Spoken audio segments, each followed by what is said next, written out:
Well, I'm back. Hope the wait hasn't been killing you. I've had quite a busy holiday period. I've got Chrono Trigger DS to play now, and then I had a cold on top of that, and I didn't want to make you suffer through both my accent and a stuffed nose. That would have been truly terrible, so at least I spared you that. And then I had a year-end column to write on Libeldra. You can find the link to that column in the movie description. Now, just to come back to the Speed Gamers Marathon for a sec, there was someone who left a comment on my last video saying that they auctioned the nickname for Cresselia as well, and yeah, the guy who won it with $50. It's a far cry from the $400 Chi Hansen shelled out for Rayquaza, but yeah, the guy who won the auction for Cresselia said just nickname it Cresselia. I think it was... Oh, Alakazam learned Reflect. I am going to come back to that soon because I finally figured out how it worked in this generation. So yeah, he just said, name it Cresselia. I think he didn't care about the Cresselia, especially since he would never own that Cresselia actually. So just for a bit of comedy, he said, yeah, name it Cresselia. And another thing is that, yeah, they did catch every legendary, but what would have been a lot more impressive is if they actually obtained a Milotic as well, because screw the legendaries, that thing is the most annoying, long-winded thing to get. I mean, first you gotta find a Feebas. Now, finding a Feebas, for most of us, it's not too hard. Just use Wi-Fi to trade a Feebas egg or a newly born Feebas, but for them, they didn't allow external trades, so they had to find their own. So, not only did they have to go through the tedious process of finding a Feebas, well, they didn't actually go through it, they didn't even attempt to find a Feebas, but on top of that, they had to harvest berries in order to make Pokeblocks or Puffin to evolve it. Now, the thing about that is that Pamtray berries, which are the best for evolving Feebas, well, they can't be found reliably, and the only other berry that was really good enough to evolve a Feebas, well, it's the Wiki Berry. And in Ruby, Sapphire, and Emerald, the only person who gives you that berry, well, it depends on your trainer ID, so that would have been involved at the beginning, resetting until you got a trainer ID that ended in 1 or 6. So that left the Wiki Berries in Diamond and Pearl on Route 215. And yeah, those are, of course, a more reliable way of getting those berries, but then you have to harvest those berries until you get enough to evolve the Feebas. I think it takes something like 15 or 16. I imagine 2 cycles would be enough to get that many berries, of course, as long as you keep watering them. And with the growth mulch, the cycle duration goes from 20 hours to 10 hours, so you can actually reduce the time needed to make 2 cycles, go from 40 hours to 20 hours, which would be alright, but then again, you need to water the things on an even more common basis if you don't want to get anything less than the maximum possible output. And yeah, back to Reflect, I finally figured out how it works in Red, Blue, and Yellow. Actually, a quick trip to Smogon was most helpful. The way it works is that it basically reduces damage you take from physical attacks in Reflect's case, and for Light Screen it's special attacks. It reduces the damage by 1/2. But where it differs is that it's not a pseudo-passing move anymore. So you can't say I'm gonna pass a Reflect or a Light Screen to someone else.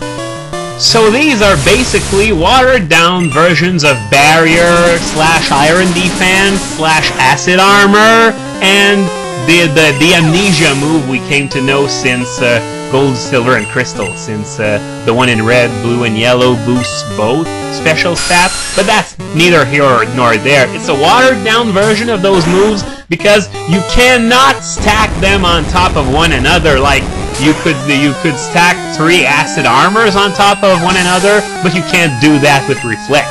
So that is pretty much the problem with those moves.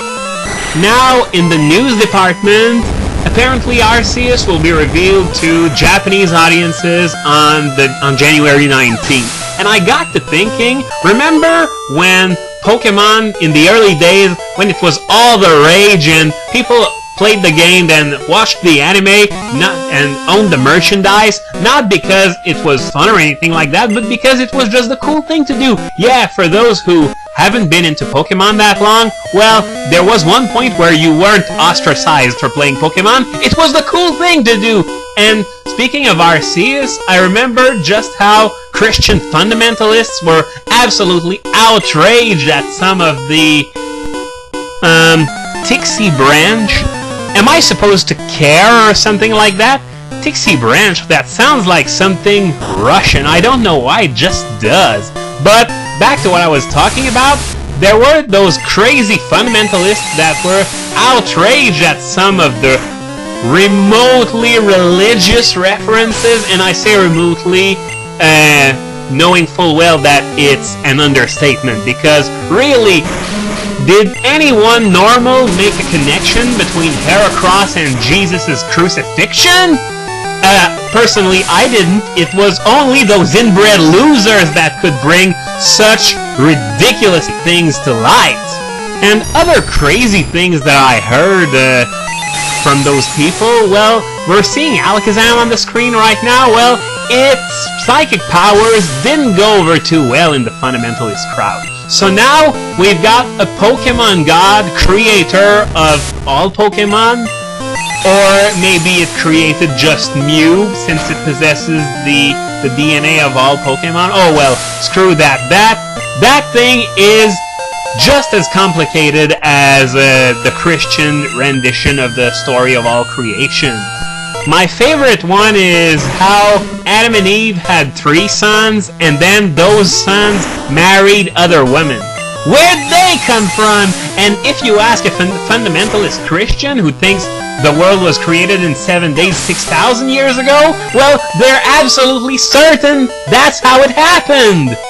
And yeah, I'm aware they think the same thing of the theory of evolution.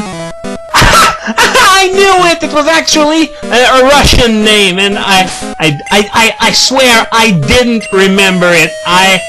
It's been a long time since I last played that game, so I honestly could not have remembered it.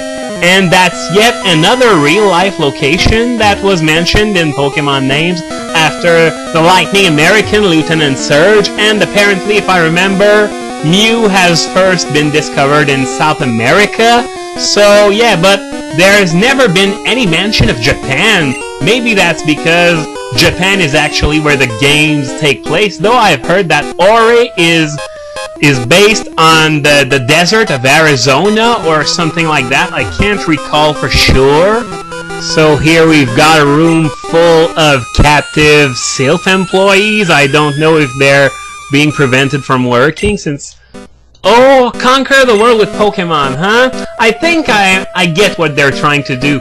They're trying to get a hold of Master Ball technology. If you remember, there were a few scientists that were really interested in it, and they want to use those Master Balls to easily capture and amass armies of Pokemon, and then their ultimate goal would be, as that woman said, taking over the world. Of course! Well, that's it for now. Join me next time for even more freaking Sylph Tower!